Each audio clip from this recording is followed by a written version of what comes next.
queridos, tudo bem? Eu espero que cada um de vocês esteja muito bem. Arrisco-me em dizer que todos nós aqui gostamos bastante de filmes, né? Talvez o mais, outros menos.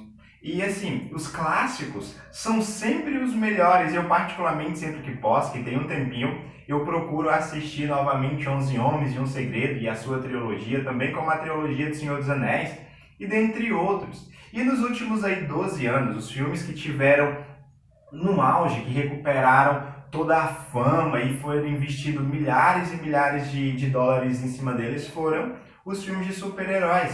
E eu não sei se você sabe, né? Acho muito difícil, mas talvez desses últimos aí, os Vingadores foi a franquia que mais se fez frente, mais famosa.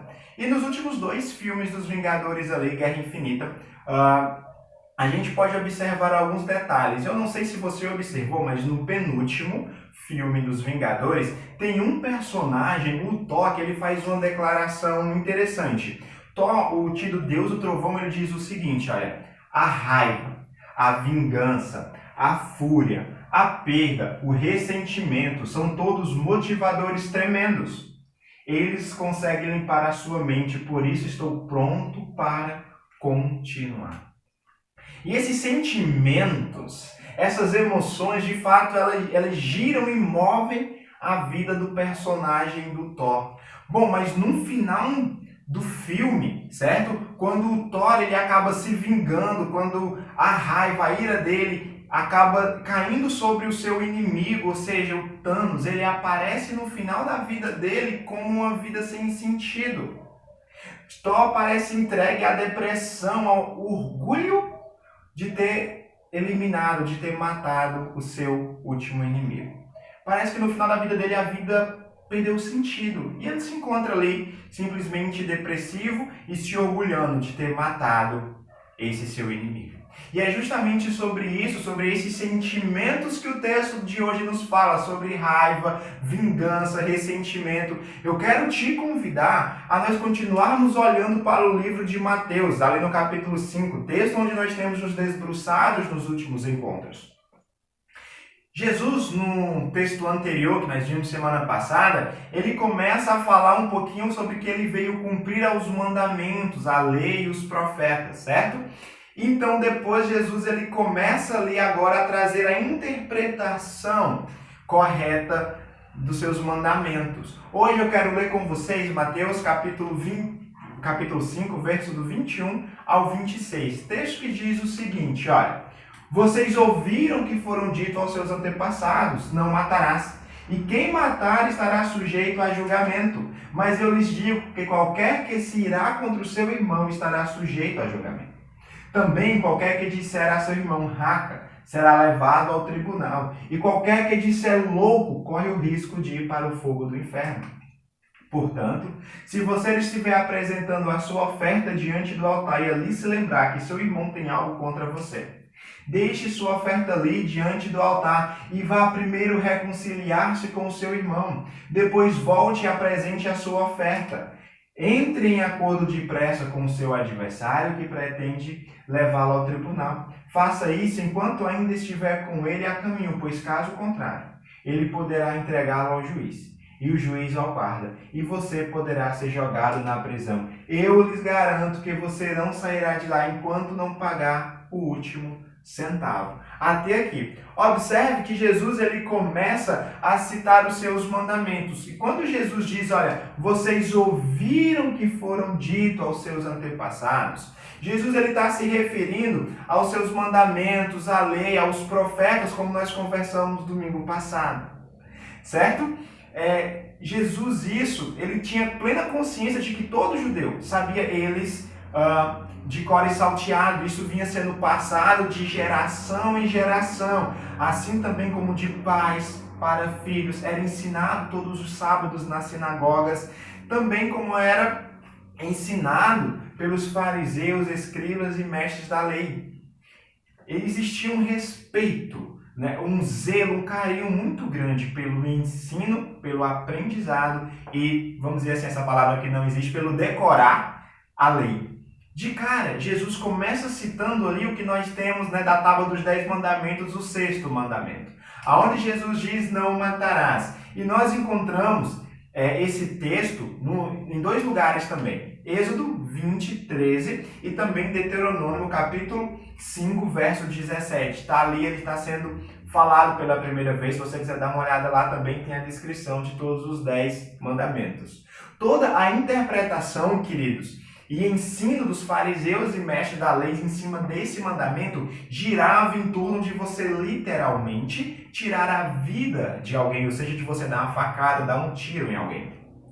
Era extremamente proibido tirar a vida de alguém. A punição para a quebra deste mandamento era vida por vida, com exceção caso a vida tirada fosse acidentalmente. Já existia a legislação que permitia você fugir para uma cidade chamada cidade de refúgio e ali permanecer lá.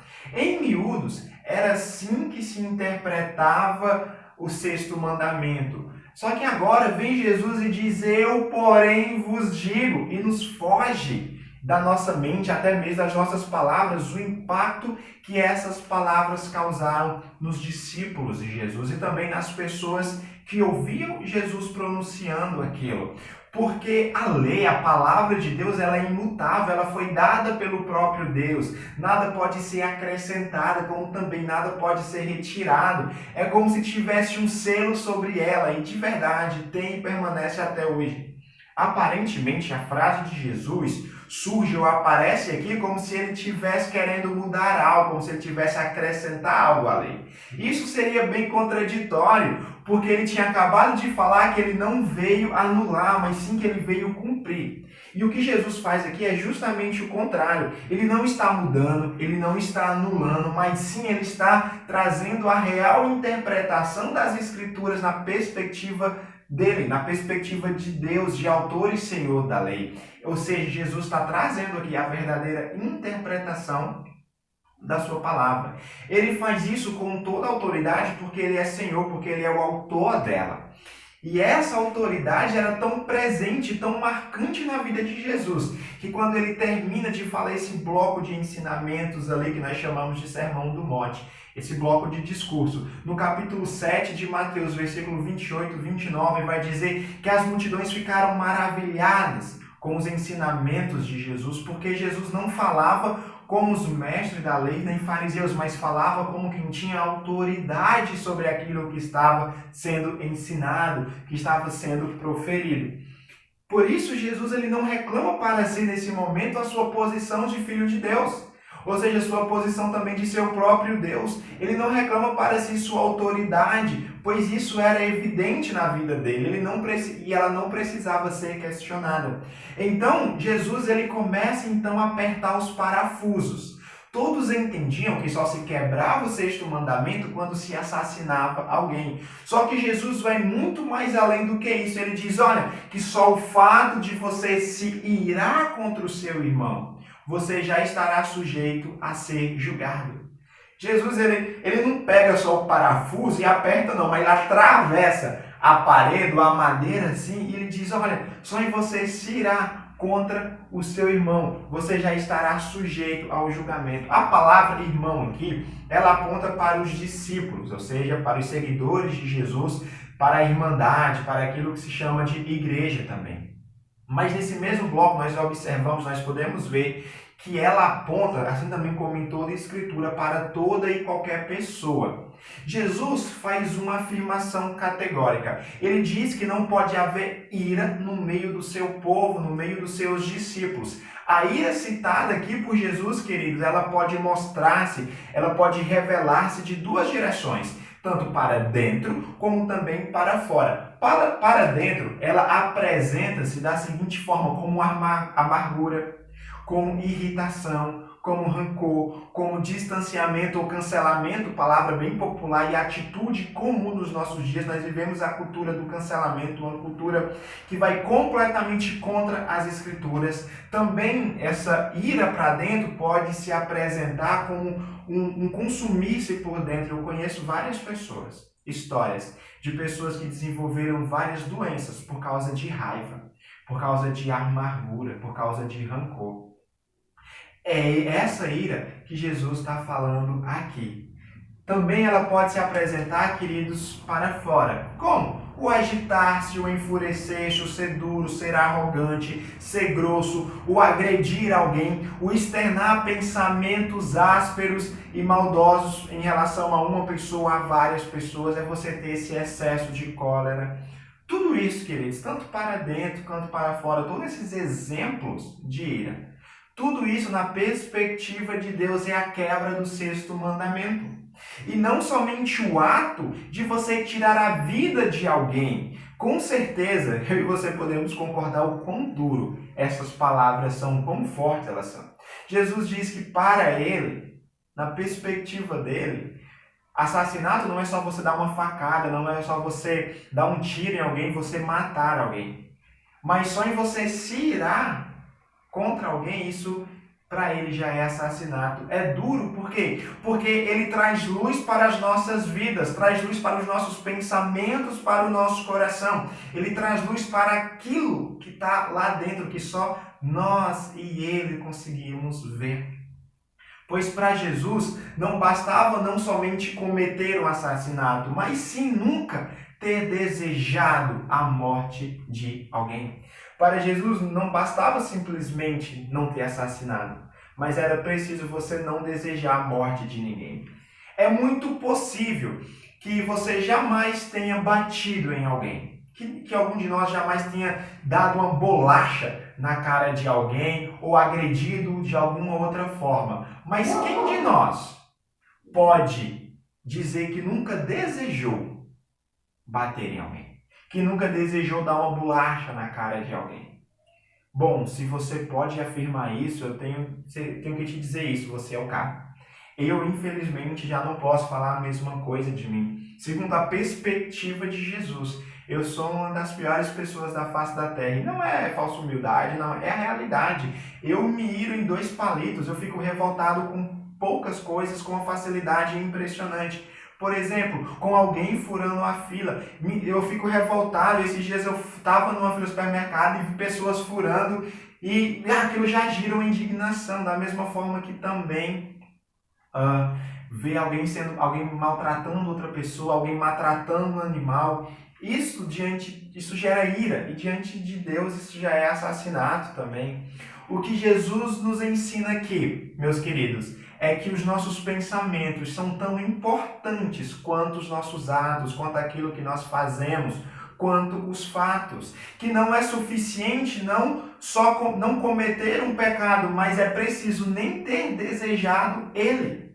O que Jesus nos diz nesses versos, o que Jesus diz aos seus discípulos, aos seus seguidores, aos seus adeptos, ao seu povo, é que eles não só serão colocados em xeque, ou seja, só não serão julgados, não apenas por suas ações, mas também pelos seus pensamentos, pelos seus desejos, mesmo que eles jamais tenham sido concretizados em ações. Segundo as nossas leis morais, jurídicas da nossa sociedade, ninguém é julgado, ninguém está interessado em julgar os nossos pensamentos, mas sim um fato. Ou seja, você pode desejar matar alguém, você pode desejar passar com um carro por cima de alguém, mas se você não faz isso, se você não ameaça alguém em cima disso, você é tido como uma boa pessoa, como alguém que cumpriu as leis, que não quebra as leis vigentes aí. Mas para Jesus, não. Para Jesus, ninguém pode ser considerado bom a menos que nunca tenha desejado que lhe fora proibido. Porque, como diz lá em 1 Samuel, capítulo 16, verso 17, diz: o Senhor, contudo, disse a Samuel: não considere a sua aparência nem a sua altura, pois eu o rejeitei. O Senhor não vê como um homem. O homem vê a aparência, o homem vê o exterior, mas Deus vê o coração. Olha que negócio interessante. A nossa legislação, as nossas leis estão preocupadas em olhar para a aparência, assim como nós. Nós julgamos, nós olhamos com aquilo que os nossos olhos veem. Mas Deus diz: não, olha, o meu negócio é mais profundo. Eu olho o pensamento, eu olho as ações, eu olho aquilo que motiva as pessoas. E desde já queria pedir desculpa, a Aya hoje está bem agitada, já deve ter ouvido algumas vezes o latido dela aí. Eu peço que você releve, então, tá bom? Então, meus queridos, quando em nós se acha algum desses motivos, algum desses exemplos de ira, de vingança, né, de ressentimento já citados, nós nos tornamos culpados e dignos já de serem condenados diante de Deus, porque diante dele tudo isso faz de nós assassinos. Bom, só que Jesus não para por aí. Ele ainda diz que toda essa ira, que toda essa revolta, quando ela seja ela interior ou exterior, ela vem seguida de duro insulto, de amargas palavras, ou seja, a palavra que o texto traz é raca. Então essa pessoa já deveria ser julgada pelos tribunais terrenos. Olha o que o texto diz. Também, qualquer que disser ao seu irmão raca, será levado ao tribunal. O tribunal aqui faz uma referência aos tribunais judaicos ali, terrenos. É como se Jesus estivesse dizendo, olha, não basta você não permitir se irar-se, você controlar-se, mas jamais deveria falar algo que despreze alguém. E infelizmente, meus queridos, talvez todos nós aqui podemos nos considerar culpados diante de Deus, diante dessa declaração. É importante dizer que a palavra raca, utilizada aqui no texto, né, ela é praticamente impossível de ser traduzida. Por isso que em muitas versões se traduz ela no literal. Por que isso? Por causa da profundidade e complexidade dela de ser traduzida. Pois o seu significado variava e o seu peso ficava maior dependendo do tom de voz que se usasse para pronunciá-la. Ou seja, quanto maior o seu tom de voz, mais pesada, mais agressiva ela se tornava. E ela traz a ideia de um insulto, de desprezo. É literalmente você chamar alguém de idiota, de imprestável, de estúpido. Você considerar alguém essas coisas, como também considerar alguém ou chamá-la de escória da humanidade. É quando usamos as palavras, queridos, para desprezar alguém com absoluta arrogância e desprezo. Isso também é pecado e nós chamamos de pecado do insulto. A triste verdade é que quando nós olhamos para essas declarações de Cristo, eu olho para mim e não me vejo muito diferente dos fariseus e dos mestres da lei. Como se já não estivesse bom o suficiente, Jesus ainda continua. Olha o que ele diz. Que qualquer que disser louco corre o risco de ir para o fogo do inferno. Talvez em outras versões vai aparecer, ao invés de louco, tolo, a palavra. Que também pode ser traduzida como desgraçado. Ou seja, qualquer um que considerar alguém desgraçado, que chamar alguém de desgraçado, que alguém que tentar destruir a reputação de alguém, o bom nome de alguém, alguém que produzir fofocas, alguém que fica levando e trazendo coisas. Ou ainda que desejar que essa pessoa vá para o fogo do inferno. Ou seja, desejar que essa pessoa fosse para o inferno. Não, esse desejo não conduzirá a outra pessoa lá, mas sim te conduzirá para lá. Porque isso já te tornou o assassino. Olha que impressionante. Só desejar destruir a reputação de alguém, ser esse leve trás, produzir fofocas, não é? Buscar destruir o nome de alguém, desejar que alguém vá para o inferno, isso não leva a pessoa, mas isso nos conduz para lá, diante de ser um seguidor de Jesus Cristo. O assassinato, queridos, para Jesus não envolve apenas a destruição da vida física, mas também envolve a tentativa de destruição da alma, do espírito e da reputação de qualquer pessoa. Envolve todas as áreas da vida do ser humano. O assassinato para Jesus não é só tirar a vida, mas é qualquer e toda tentativa de destruir a alma, o espírito e também a reputação. A cada nova frase de Jesus, a cada nova declaração, parece que fica pior para nós. Pois as suas abrangências são muito maiores do que nós imaginávamos. As implicações de Jesus aqui apresentados por eles aos seus discípulos, dão a ideia de que cada um deles precisa sempre examinar o seu coração. E isso está literalmente, queridos, ligados ao nosso primeiro encontro online, quando nós falamos sobre ser puros de coração. Quando nós dissemos que o Evangelho começa justamente por lá. É preciso examinar de forma minuciosa todos os nossos relacionamentos, sempre à luz das Escrituras, sempre à luz dos mandamentos de Cristo. Pois precisamos sempre examinar as nossas ações, os nossos pensamentos diante da sua palavra. Pois Tão logo que apareça qualquer um desses aspectos já citados hoje, de ira, de vingança, não é, de revolta, de arrogância, de desprezo, mesmo a partir do momento que apareça alguma dessa palavra dura, isso transforma em nós, faz de nós assassinos. Bom, deixe-me fazer um parêntese aqui de forma rápida também. Então, porque talvez você esteja pensando assim, ó, então toda e qualquer ira nos é proibida, certo? Mas Jesus não se irou, Jesus não pegou o chicote, não quebrou a mesa dos cambistas, não virou as barracas, Jesus não falou palavras duras para os fariseus como hipócritas, não chamou eles de cego. Sim, só que quando Jesus faz isso, ele faz como Senhor, ele faz como autor e dono da lei, ele faz como autoridade de Deus. Jesus primeiro, queridos, antes até mesmo de fazer isso, Jesus ele oferece o evangelho para essas pessoas, só que elas rejeitaram. O que Jesus está fazendo ali é debatendo, é denunciando, melhor dizendo, a justiça própria deles, que mesmo Jesus oferecendo o evangelho a eles, eles rejeitaram o evangelho, tentaram continuar comprando e se aproximando de Deus através de sua justiça própria, ou seja, rejeitando a graça de Deus.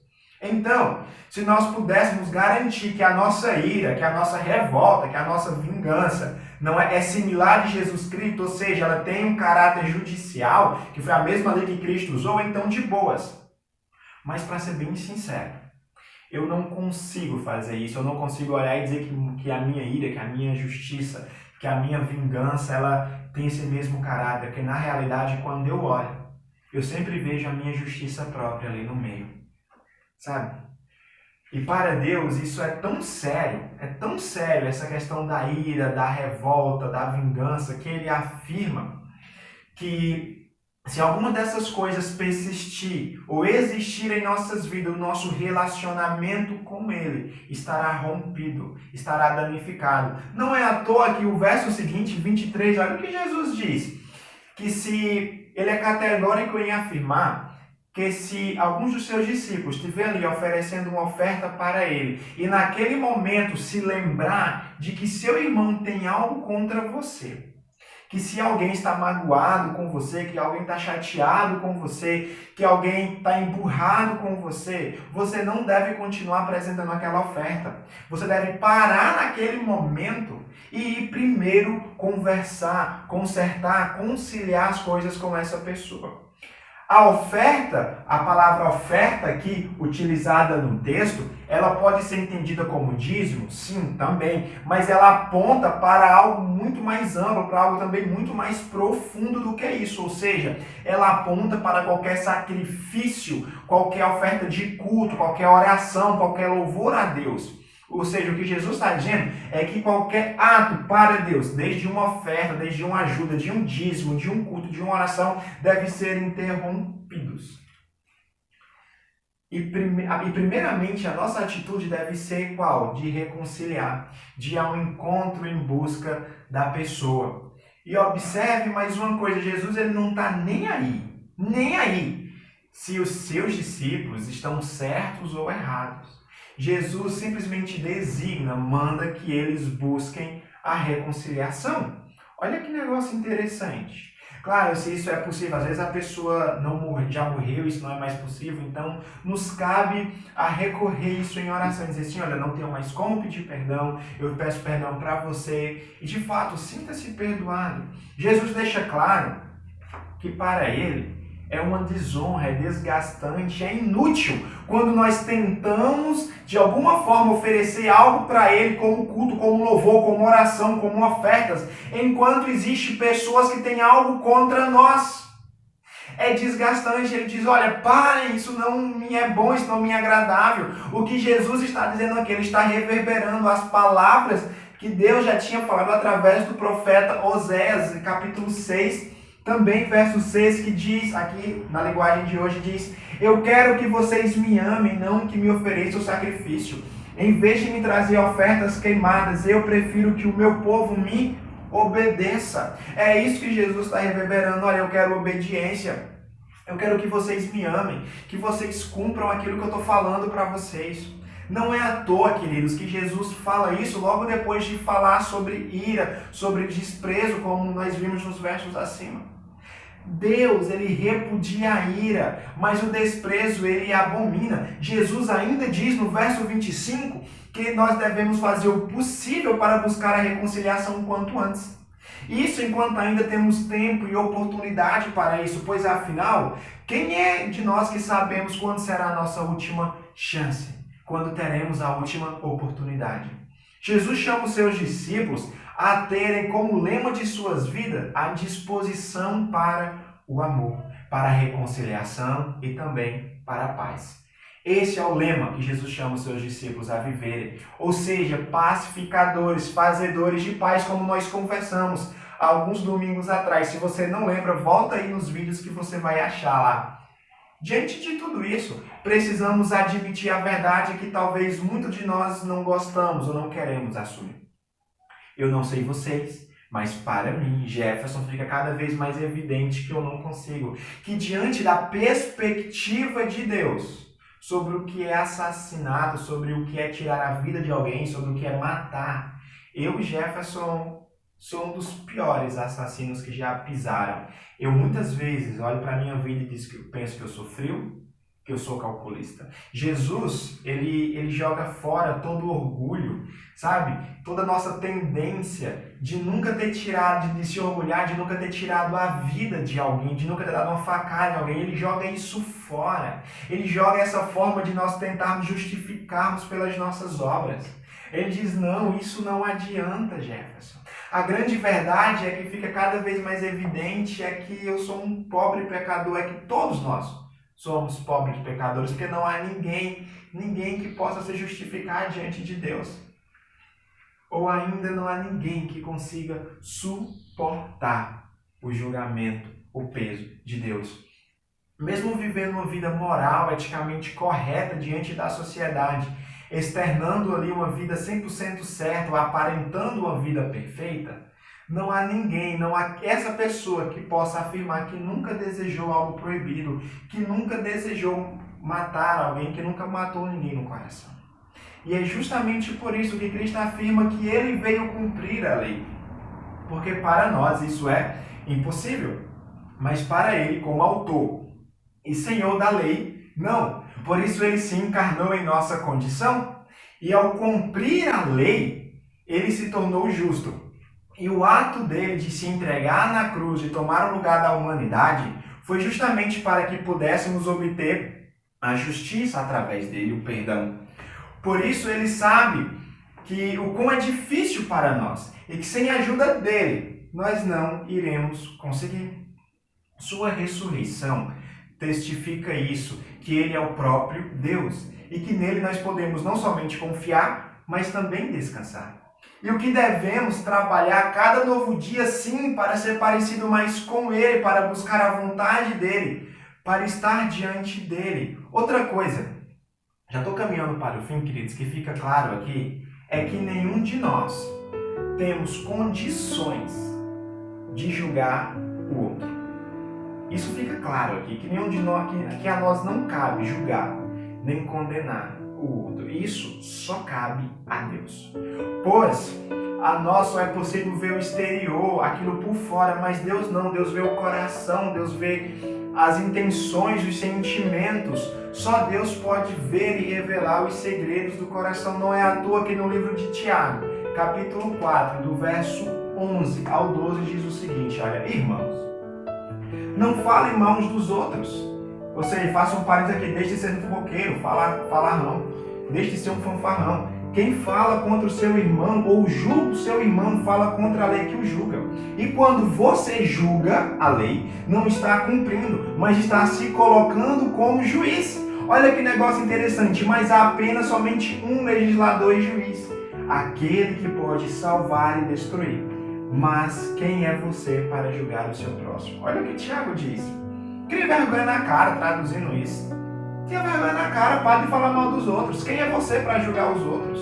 Quando você, ô fanfarrão, julga os outros, você está se colocando como juiz, ou seja, você está se colocando no lugar de Deus. E não, e só há um, só ele pode fazer isso. Quem é você? Tiago foi bem direto aqui. A nós, queridos, só nos cabe reconhecer o quão mal nós somos. o quão pecadores nós somos e que precisamos de ajuda. Como também precisamos apontar o caminho para Ele, pois só Ele é o caminho, só Ele é a verdade e só Ele é a vida. E sabem por que no final de sua vida, o personagem de Thor que eu citei no início, ele não encontrou paz, ele não encontrou descanso na ira e na vingança, nem no ressentimento dele? Porque a ira do homem não produz a ira de Deus. Tiago capítulo 1, versículo 20 nos traz isso. Isso só vem, essa paz, esse descanso, só vem através de um relacionamento contínuo com Deus. E diante disso, gente, e agora? O que nós iremos fazer? O que será de nós? Eu queria trazer nossas perguntas para refletirmos e praticarmos em tudo que nós ouvimos hoje. Hoje eu não vim com tantas perguntas como em nosso último encontro, mas venho trazer algumas. A primeira pergunta diz: sou alguém irado? Minha ira é interna ou externa? Você se considera alguém irado? Alguém cheio de revolta, de raiva, de vingança, de desprezo? Será que na sua vida também você tem desprezo por alguém? Será que nesse exato momento, diante das situações, das circunstâncias a qual você se encontra, você tem desprezado algumas pessoas? E o desprezo ele surge das formas mais sutis, desde quando você muda de calçada para não cruzar com alguém, ou simplesmente para não passar perto de alguém que esteja fedendo, ou de um bêbado, isso também é desprezo, até a forma de você considerar alguém que nunca deveria ter nascido, alguém como a escória da humanidade. Será que na nossa vida é possível achar que nós temos desprezo por alguém? Terceira pergunta: será que eu sei que existe alguém nesse momento que tem algum sentimento contra mim? Sei de alguém que nesse momento tem algo contra você? Será que existe alguém? E se tem? O que o Evangelho, o que a palavra nos leva a fazer diante disso? Quarta e última pergunta: será que você tem consciência da condenação, ou seja, das implicações por infringir esse mandamento? Será que nós temos essa consciência? A palavra, Jesus deixa claro que, da perspectiva dele, que talvez todos nós somos assassinos. Ele diz: olha, essa é a minha perspectiva, mas vocês não conseguem cumprir, vocês cabem vir a mim.